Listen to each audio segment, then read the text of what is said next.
Brothers and sisters, once again, it's Canlino Eugenio, and today I wanted to respond to the request that was given by some of the fellows. They asked me, who am I? And I said, you can see on the profile, my name is Canlino Eugenio. And they said, tell us more about you.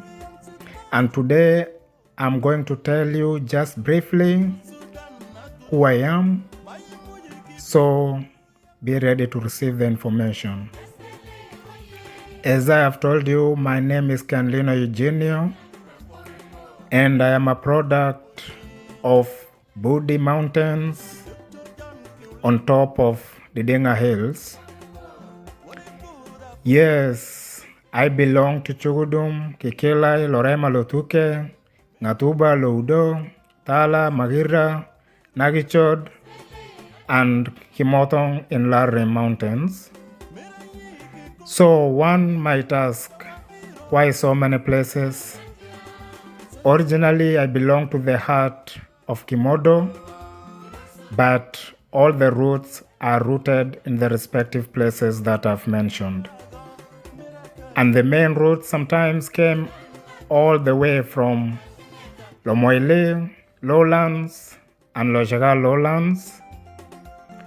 So I'm a multicultural person, and that's why I usually pray and demand on unity, because love, peace, and unity is the main thing that will keep you to your roots.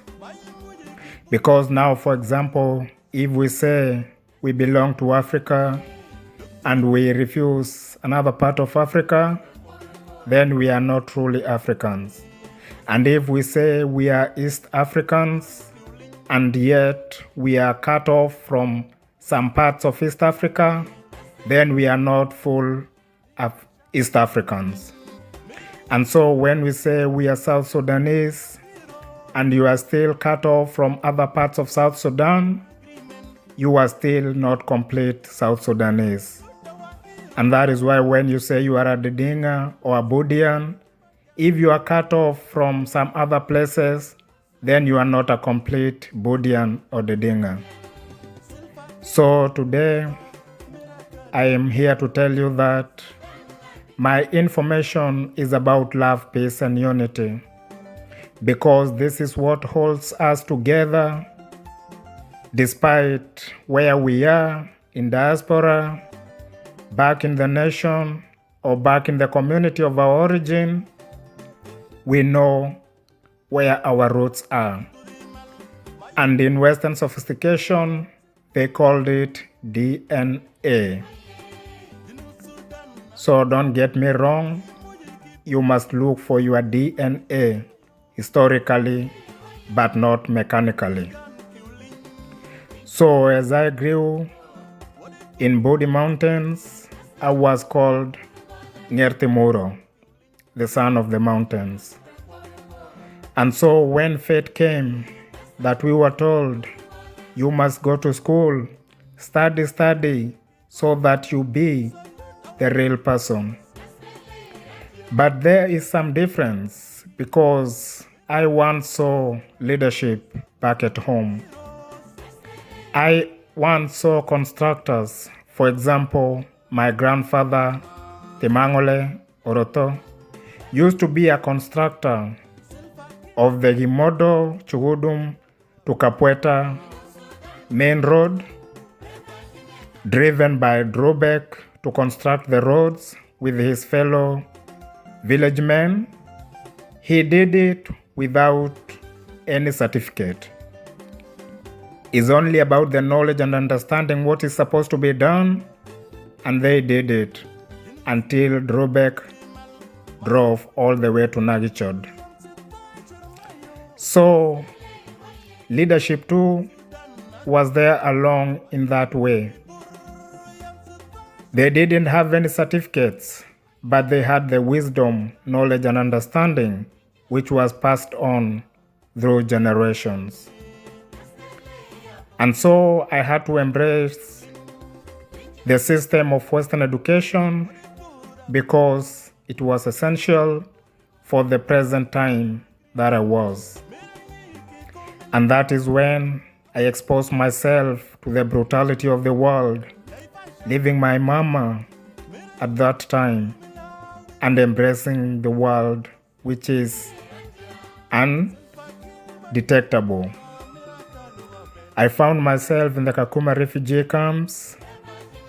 Once in a while, I enjoyed it on my arrival, but as the time goes, I found it worse than hell itself, as they mentioned in the Bible, because it was a hell on earth. Though we got the temporary peace. And from there, I went to Nairobi, and I lived in Mathare, Ruma area. Yeah, all the time, I had just to embrace whatever I find at hand. Not judging anything coming my way because I know it's a process of a journey. And that is how we were taught by our parents, our grandparents, that a warrior has to outstand any kind of life. From there, we moved to Zimmerman, and in Zimmerman, I had to roam the streets of Githurai 44, 45. In those times, so young, but I remember so vividly. And from there, I moved to Georgia, where it became my long-time home, which I loved so much, despite the myths and misconceptions of the racism there. Yes, I witnessed and I experienced all of this, but I still believed that it was a good place to be, not until that fateful day arrived, which made me quit Georgia, not for good, but for that time. So in Georgia, I was among the students of Gashororo Primary School and secondary there. So who was there in between 1999 to 2007 will know about me. And so briefly, that is who I am. As we are getting on along, you will get to know more. Thank you.